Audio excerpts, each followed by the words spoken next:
bên cơ quan chức năng ấy là quyết định trao trả quyền tự do cho cậu để được về với gia đình. Và của em ở buổi trong thời gian cải tạo trong này thì đã cũng ra được học thì nhà em sẽ tìm công việc gì mà làm không làm vi phạm pháp luật. Rồi tôi mong là tôi sẽ gặp lại cậu trong cái hoàn cảnh này thôi. Sau lại sống cái kiểu tự tử lạc hậu và vô tâm như thế, nữa làm nào để cháu dâu của mình đi và vắng ngủ trong nữa. Thế mày còn làm lên đời chạy tao à? Tao cũng cố gắng nuôi mày được lớn như thế rồi, bây giờ mày còn làm lên đời chạy tao à? Mày giỏi mày đi tìm vợ con mày đi. Không phải con đâu, không đâu được vợ con rồi, con không nhà đâu, con đi vợ con. Đi đi, mày cứ đi đi, đi ăn đồ ăn đi. Hôm nay là tao cũng không muốn làm gì là làm thấy những cái đồ của mày nhà tao. Đi.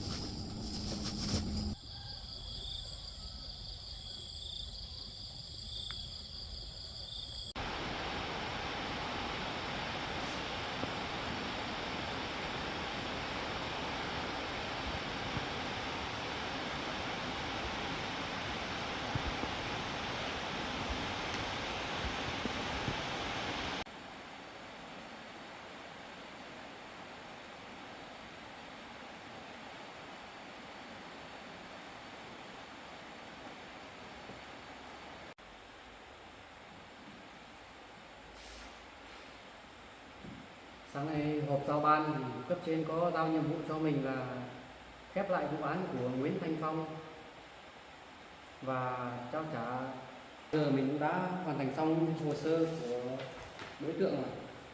Và trong cái thời gian thì đối tượng cũng khai báo thành khẩn, cũng có dẫn đi trao trả lại chiếc xe của người bị hại.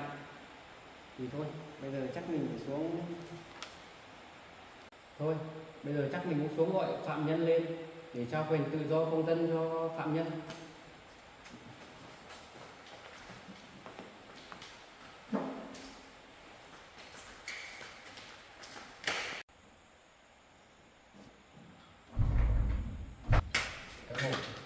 Cậu Phong, cậu theo tôi lên chỗ làm việc để tôi trả quyền lại công dân cho cậu.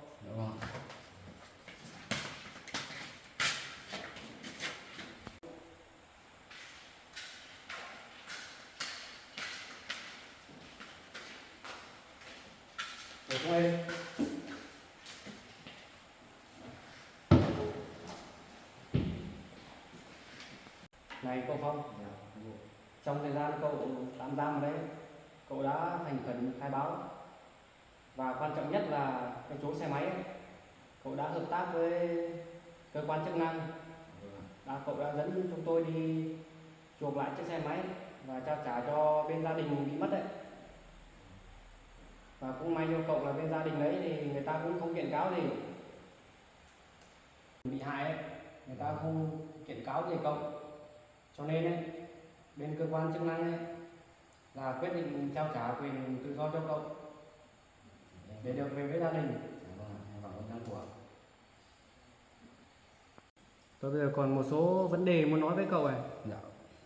Bây giờ cậu được trả tự do về ấy, cậu cố gắng tìm cái việc lương thiện nào mà làm, công việc đàng hoàng vào, chứ không phải là đi vào những con đường này đâu. Giờ lại cậu còn có con nhỏ nữa, vợ con cậu nữa, vợ cậu thì nhìn rất là xanh xao đấy. Bây giờ cậu mà không làm cái việc đàng hoàng thì bây giờ ai nuôi vợ con cậu? Em ở Ưng Bùa trong thời gian cải tạo trong này thì em cũng ra được bài học rồi, thì về nhà em sẽ tìm công việc gì mà làm, không làm vi phạm pháp luật nữa. Rồi, tôi mong là tôi sẽ không gặp lại cậu trong cái hoàn cảnh này nữa đâu. Dạ vâng. Cậu đã hứa với tôi thì cậu phải thực hiện đúng cái lời hứa của mình ấy.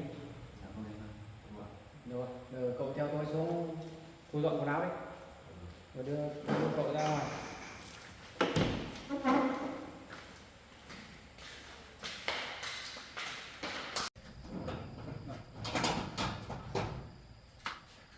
Rồi đấy.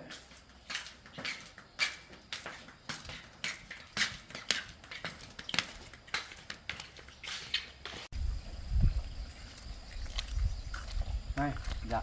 nhắc cậu lần cuối nhá. Ra ngoài ấy, cố tìm cái việc tử tế nào mà làm, lo cho gia đình vợ con cậu nữa. Ông thì tôi thấy cũng già yếu lắm rồi. Nhớ chưa? Rồi, cậu có thể về rồi đấy.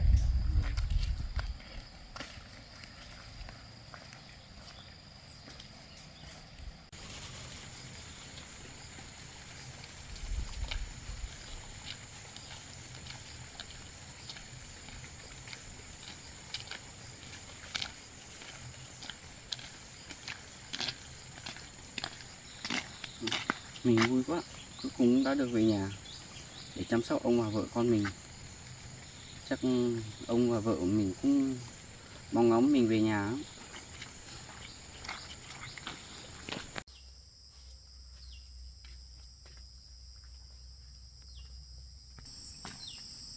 Con ngồi đây chờ mẹ nha, để mẹ điện con thông mẹ với con đi nhà rau để mình đi bán lấy tiền tối nay mua gạo ăn nhỉ con nhỉ. Để điện con nhá.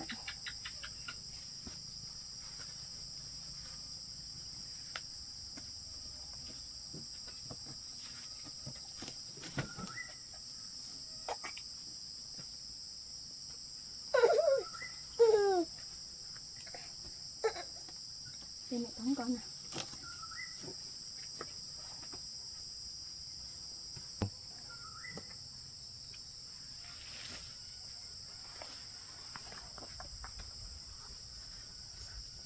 Mẹ đi nhà rau nhỉ con nhỉ, nhà rau đi bán để tối mua rau cơm.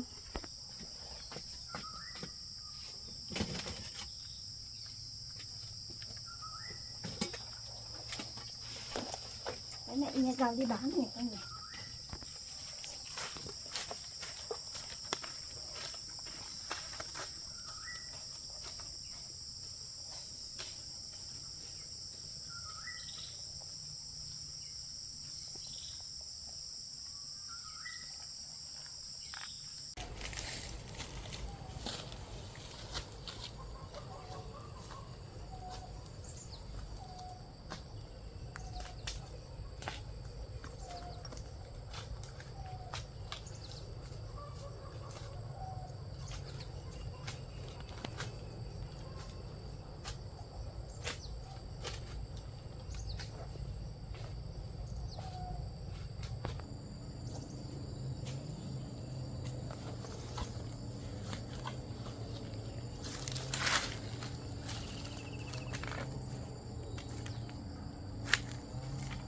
Mẹ mệt quá con ạ, đi mãi vẫn chưa đến tối rau.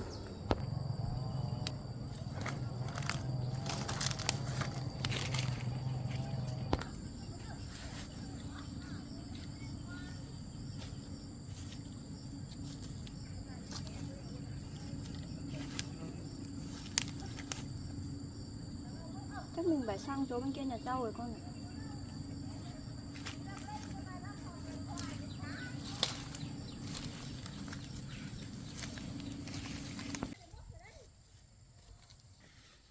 Chắc mình phải đi sang đồi bên kia mình có rau.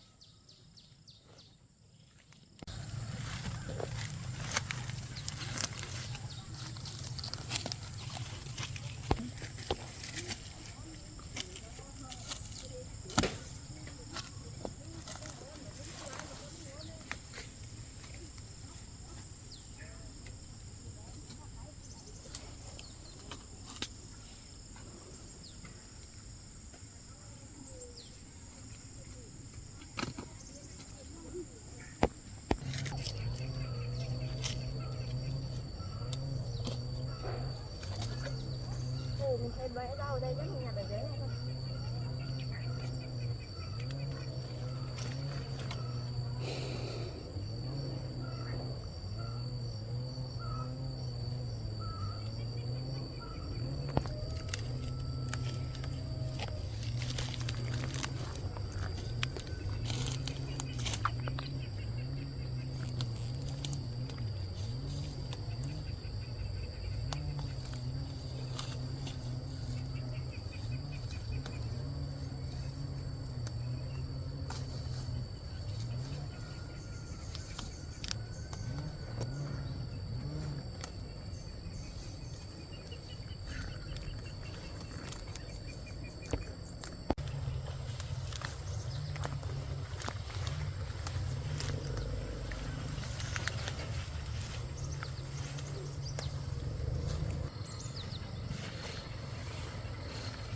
Bánh này nhiều mình đang đem để vào gửi đó.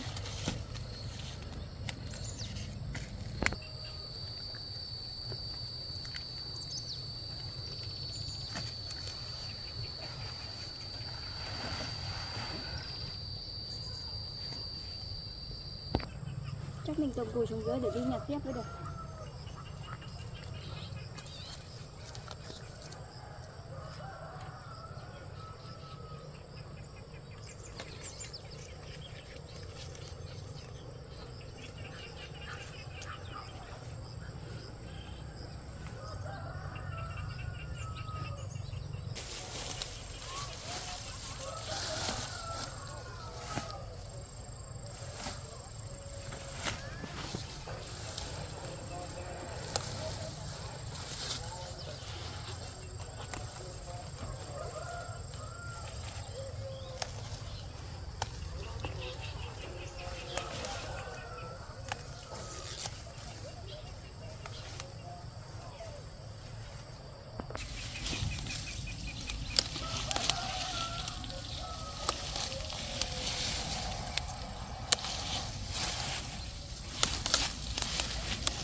Cái này nắng quá đi nhỉ, sống tối dâm cái được.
Mình nhặt thế chắc cũng đủ rồi để mình đem đi bán mới được.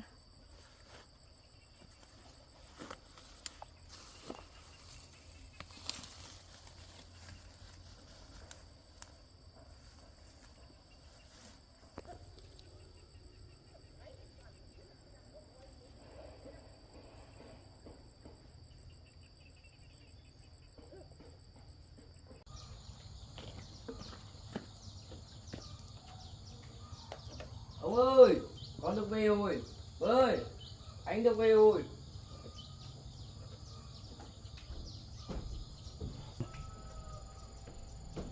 Ơ nhỉ, mọi người đi đâu hết rồi nhỉ? Cháu thấy thưa mình nhỉ?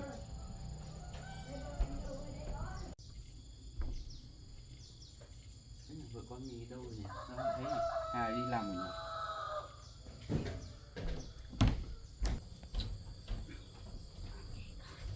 Ông ơi, con được về rồi ông ơi. Con được về chưa? Vâng, con được về rồi ông ạ. Mới mà vợ con đi đâu rồi? Tôi thì không biết là đi làm ở đâu rồi. Ông khỏe không ông? Vâng, con được về rồi ông ạ. Mà ông có khỏe không ông? Vâng, ông vẫn khỏe. Con được về thế là tốt rồi. Ông định vài hôm nữa ông sẽ xuống thăm. Vâng. Nhưng mà con ở dưới kia cải tạo tốt, họ cũng thả cho con về sớm không ạ? Vâng. Thôi mình ra ngoài kia uống nước nhà ông nhỉ? Thôi ông đi thôi.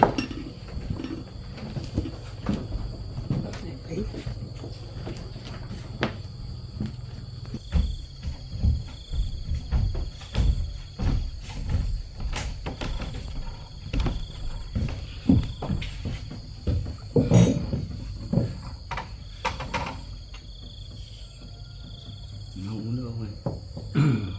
Này thì uống, không uống.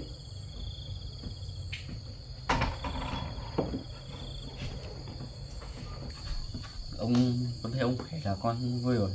Mà ông ơi, mà vợ con đi làm đâu rồi mà nãy con vào xem không thấy?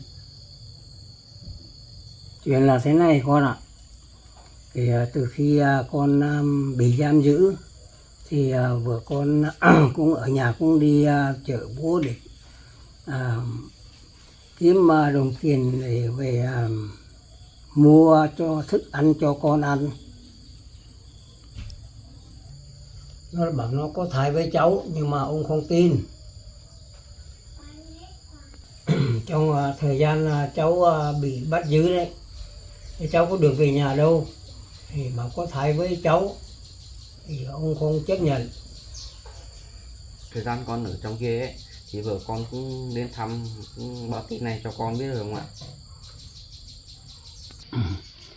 Vậy ông không tin được, vì thời gian thì cháu ở trong kia thì tại sao là nó bảo có con với cháu được. Thế vợ cháu đi đâu được không?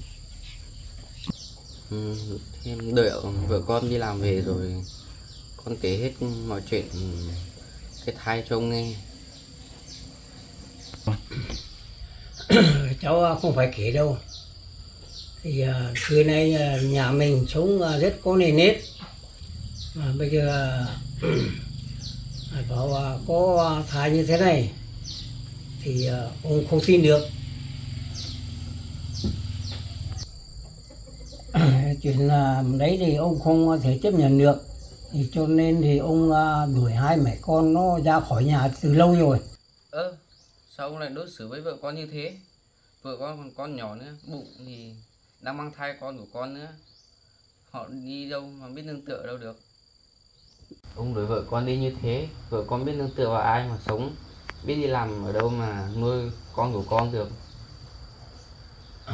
Chuyện đấy thì ông không biết, vì nó đã làm được cái câu chuyện tày trời như thế rồi thì ông không biết nữa, kệ nó thôi. Anh em ông phải đợi con về rồi con có thể hết mọi chuyện cho ông nghe chứ. Chưa gì ông đã đuổi hai mẹ con cô ấy đi rồi. Thế chờ mày thì lúc biết khi nào mày mới về.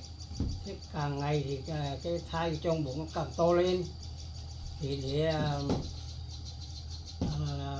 dân là người ta cười vào cái gia đình này à.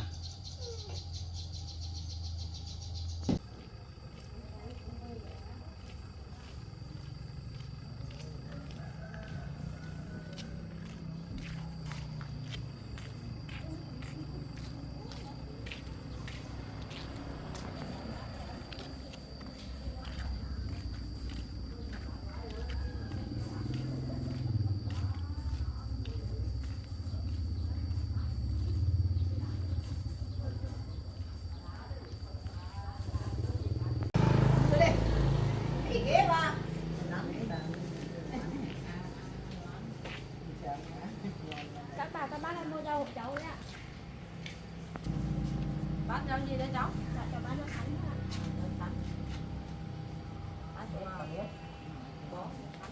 Là chọn đi ạ. Bố nào thì bố nào. Bố bao nhiêu? Một bó 10.000 bác ạ.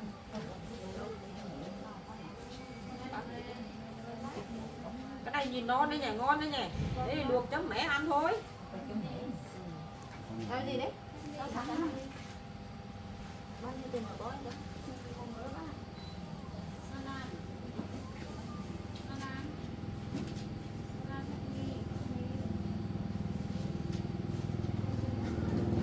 Cháu. Con bán nước thánh mà. Non thế nhỉ? Con hai mẹ con vừa mới nhặt trên đồi về bác. Ngon đẹp quá nhỉ. Mới bao nhiêu đấy? Mới 10.000 bác ạ. Mới 10 gì đấy? Bác thấy giỏi. Mình chứ dạ mà nhóm mà một cái tổ mà tại thì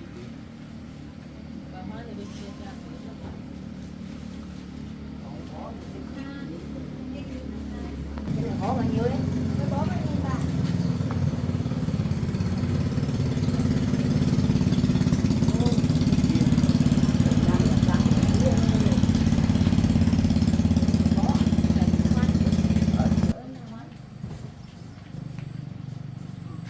Quay cái máy này đó. Cháu về đây bác ạ, cháu đi bán tiếp đấy. Hát cái đường đấy. Đi cho bé. Đi hết cho bé. Cái lúc mà thấy rồi chứ. Ừ.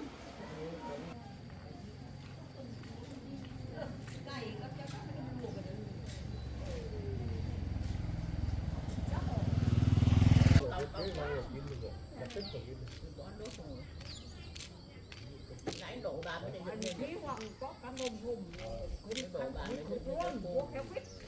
Cả quay chiêu. Chị ơi, chị mua rau chị ơi. Rau gì đấy em ơi? Thế đấy vào nhà đi, một tí anh chuyển vào.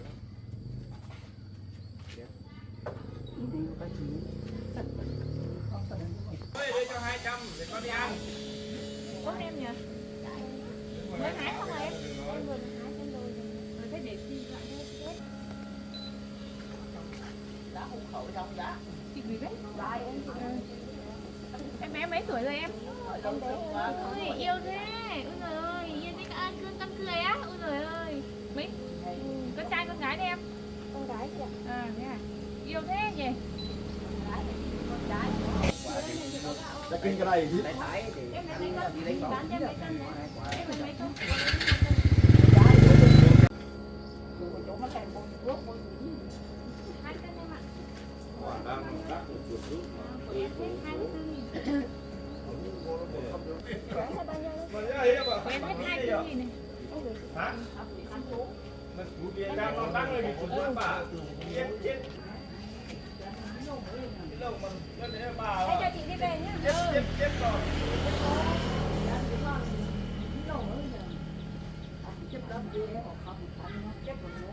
Cái phải phải không ngủ. Ta Sao ông lại sống cái kiểu tư tưởng lạc hậu và vô tâm như thế? Nữa là ông nào lại đuổi cháu dâu của mình đi và máu mủ của cháu nữa.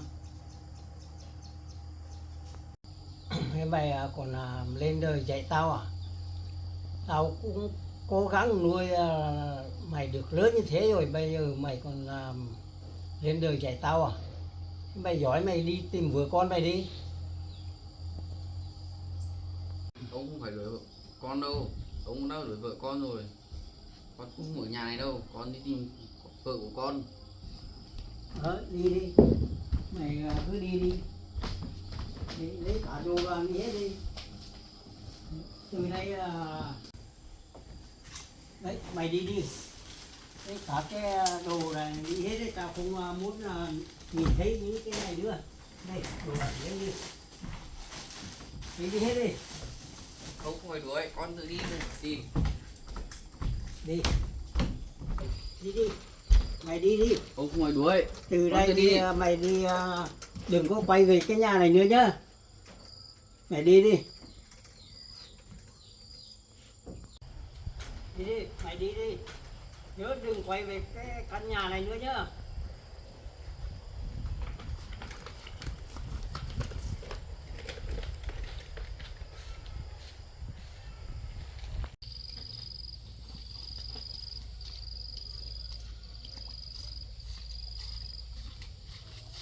Giờ mình không biết đi tìm cô ấy ở đâu được. Thôi chắc mình cứ đi ra khỏi cái nhà này mới được. Thôi chắc mình đi đường ruộng này thôi.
Mệt quá con nhỉ, mẹ thương con quá. Mẹ thả em ngồi xuống đây nhá. Cho mẹ ngồi nghỉ một xíu nhá.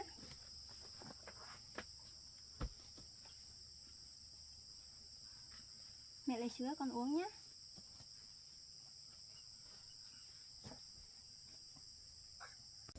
Con ngồi đây chơi nhé, chờ mẹ đi tìm chỗ để nấu cơm nhé. Con ngồi chơi ngoan nhá. Bắt đầu. Con khóc à, để mẹ tóm con nhá. Để mẹ gắng con tìm chỗ để nấu cơm nhé con nhá.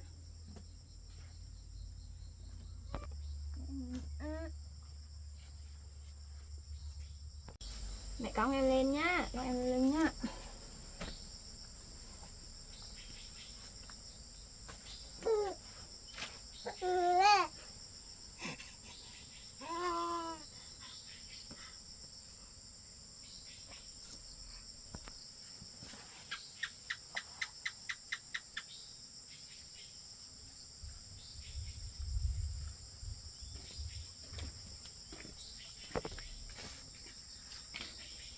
Bây giờ không có kiềng thì chắc mình đi đá về kê để nấu cơm thôi.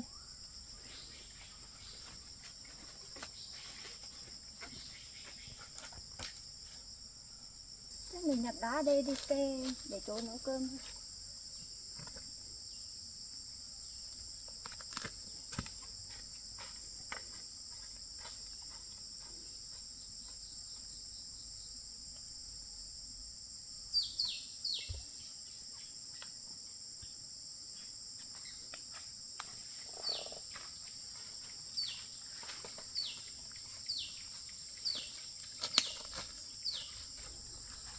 Ui, cục này to quá, chắc mình nên lấy cục này nha.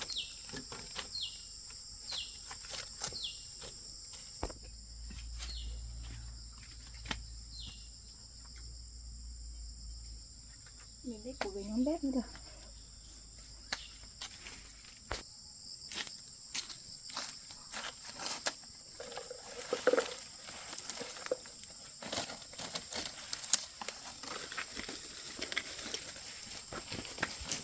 Vậy ôn lại tới chứ đấy.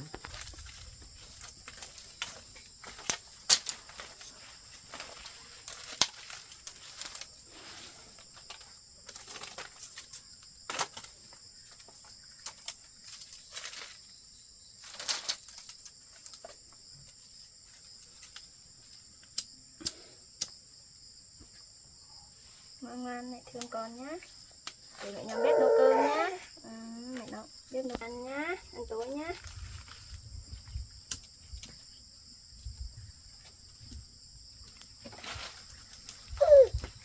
Ngoan mẹ thương.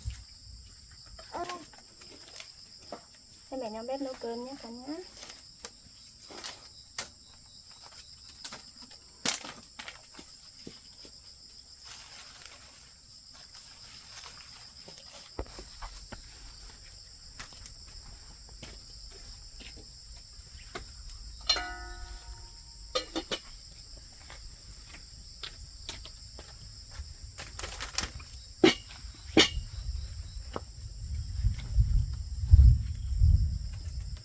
Cơm sôi rồi.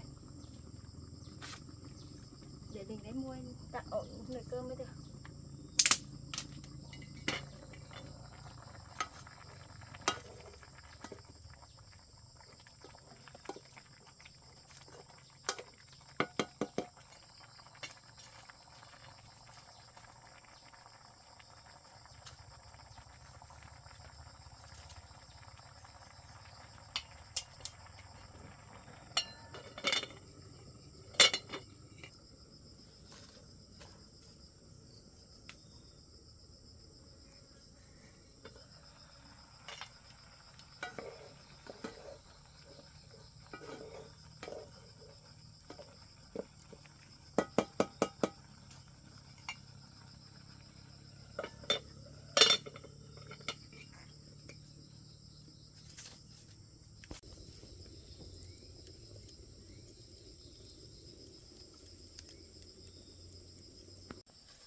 Nồi cơm cũng cạn rồi, mình rút nhỏ lửa ra với rồi. Rồi mình xuống ao kia xem có bắt được con cá để ăn tối nay không.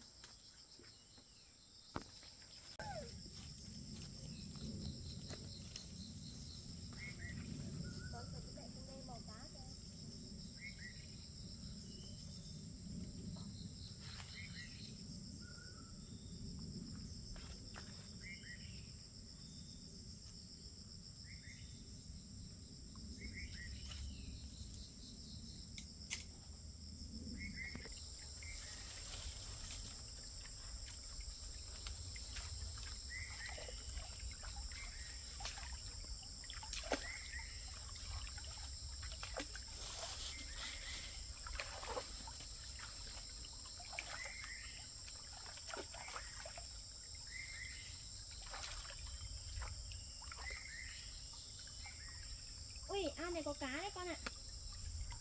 Mẹ ở bắt được rồi, tối nay mẹ con mình có rau ăn nấu tối rồi.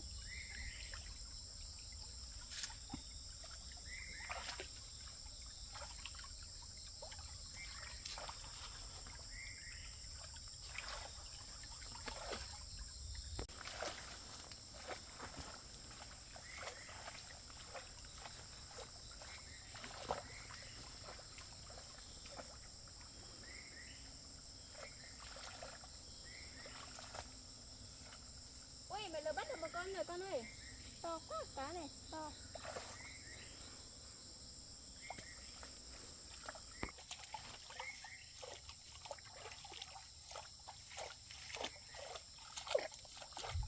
Mẹ thương, mẹ thương.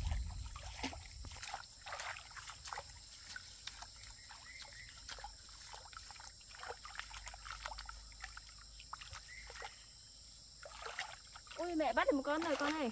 To đẹp quá.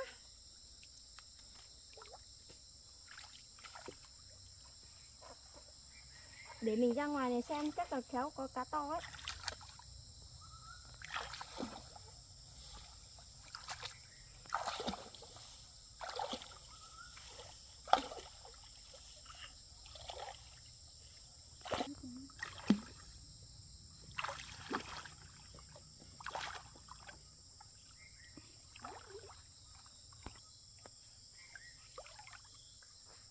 Ui, chỗ này sâu quá, chắc mình không ra được rồi.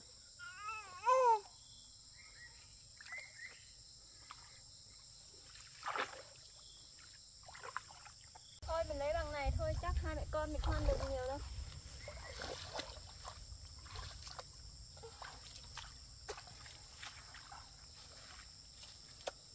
Mẹ thương con. Mẹ thương, mẹ thương.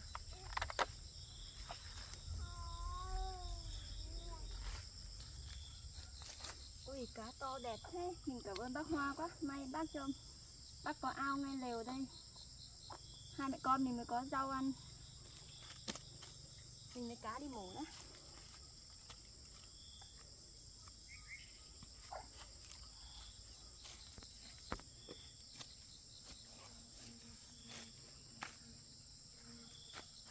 Còn có 2-3 con cá cho mình cái túi về đựng mới được. Mẹ thương, mẹ thương, mẹ.